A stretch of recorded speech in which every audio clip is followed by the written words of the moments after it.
সকালবেলা আমি দুধ নিয়ে নিয়েছি, ছেলে সকালে স্কুলে চলে যাবে, তো বাবা আমি তো বলে বলবেন কথা যেটা খাই, বেশি করে তেল রসুন পেঁয়াজ দিয়ে ভেজে নিয়েছি, ঘরে সাথে তো রান্না থাকে যাওয়া যায়, যেটা আমরা নিচে বিড়াল, এটা আবার ওই আমার লিলি বিড়ালের বাচ্চা নিয়ে দুষ্টুমি করতেছে। আসসালামু আলাইকুম গাইস, তোমরা কেমন আছো? আমি ভালো আছি। তো সকাল থেকে ভিডিওটি শুরু করলাম। তো ছোটোবেলায় তো অনেক কিছুই খেতাম না, ছোটোবেলা বলতে কি বড় হয়েও দেখা যায় বিয়ে হওয়ার পরপরও বিয়ে হওয়ার আগেও অনেক কিছু বেছে বেছে খেতাম, সেগুলো কিন্তু এখন শ্বশুরবাড়ি গিয়ে সব কিছুই খাওয়া শিখে গেছি, না খেলেই চলে না। দেখা যায় যে শ্বশুরবাড়ি গেলে একটা ভয়ভীতি থাকে, শাশুড়ির বাড়ির মানুষ যতই ভালো হোক কিছুদিন ভয়ভীতি থাকে, তারপরে দেখা যায় আস্তে ধীরে ওনাদের সাথে চলতে চলতে বোঝা যায় যে না, তারা অন্যরকম। তো সকালবেলা আমি দুধ নিয়ে নিয়েছি, ছেলে সকালে স্কুলে চলে যাবে, তো ভাবলাম আমি একটু দুধ দিয়ে বিস্কিট খাই, দুই রকমের বিস্কিট আর মুড়ি নিয়ে আসছিলাম দোকান থেকে, তো আমি আবার মুড়ি দিয়ে খেয়েছি। তো এক এক দিন সকালবেলা এক এক রকমের খাবার খেতে ভালো লাগে, তো ঘর গুছিয়ে আবার রান্নার কাছে চলে এসেছি।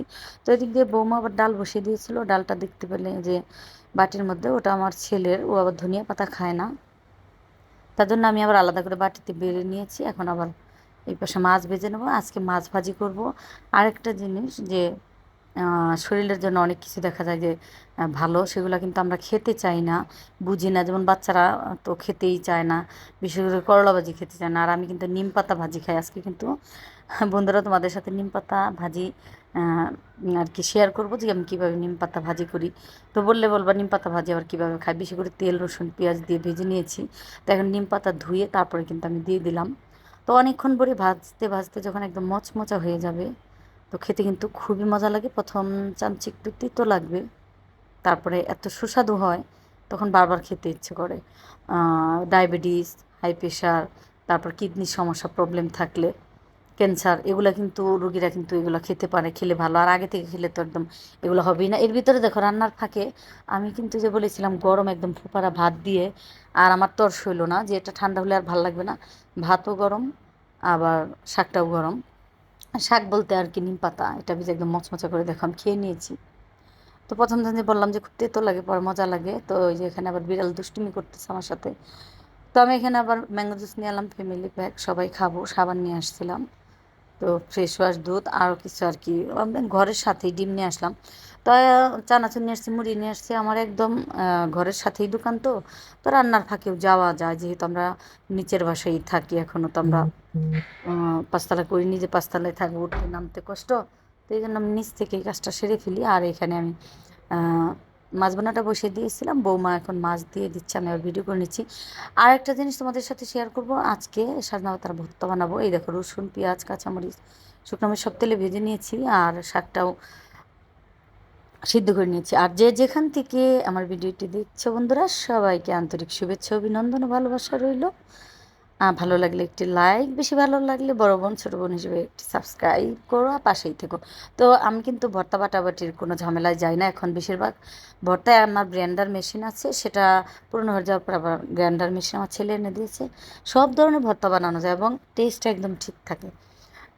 সব ধরনের ভর্তাই বানাই আমরা এটার মধ্যে। তো আমার ছেলের বউ গ্রাইন্ডার মেশিনে গ্রাইন্ড করে ভর্তাটা বানিয়ে দিচ্ছে। তাই এর ভিতরে গোসল করে নামাজ কালাম পরে আমি আবার খেতে বসে পড়েছি। খেতে খেতে তো 3টা সাড়ে 3টা বেজে গেছে। তো তখন আমি 11:30টার সময় কিন্তু নিম পাতা ভাজি দিয়ে ভাত খেয়েছিলাম অল্প কয়েকটা। তো এখানে দেখতে পাচ্ছ যে সাজনা পাতার ভর্তাটা, আর এই সাজনা পাতা আর এই তোমার নিম পাতা, এইগুলা আরও কিছু শাকসবজি আমার আম্মু বাসায় থেকে দিয়ে গিয়েছে। তো যেহেতু বাবার বাড়ি একটু কাছেই, রিক্সা দিয়ে যেতে হয়, তারপরেও আমি যাই নিয়ে আসি, আম্মু নিয়ে আসে। তো দেখা যায় যে অনেক খাবার খাওয়া যায়, ভাল লাগে। আর এগুলা তো কোনো বিষ দেওয়া থাকে না। তো এখানে দেখতে পাচ্ছ যে এই সুফিয়া বিড়াল, এটা আবার ওই আমার লিলি বিড়ালের বাচ্চা নিয়ে দুষ্টুমি করতেছে।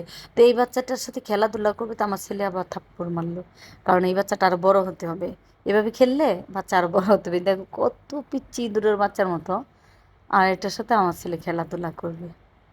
খেলাধুলা করতে করতে আবার সুফিয়াও দেখো খেলতে চাচ্ছিল। তো এর ভিতর আবার বিকেল হয়ে গেছে। তো এখন আমি পাঁপড় ভেজে নিচ্ছি আর পিঠাগুলো ভেজে নিচ্ছি। আর এই পিঠাগুলো কিন্তু আমি দোকান থেকে কিনে এনেছিলাম, কালার করা চাউল দিয়ে বানানো। প্রথম ভেবেছিলাম যে ভালো হবে নাকি না হবে, তো আলহামদুলিল্লাহ সত্যি কথা বন্ধুরা মজাই লেগেছে, খারাপ লাগেনি। চাউলের গুঁড়া দিয়ে আমরা যেমন বাড়িতে বানাই অমনি হয়েছে। তো তোমরা আমার পাশেই থেকো, আর বেশি ভালো লাগলে একটি লাইক দিয়ে, আবারও বলছি ভিডিওর শেষের দিকে চলে এসছে। তোমরা সবাই ভালো থেকো, টাটা।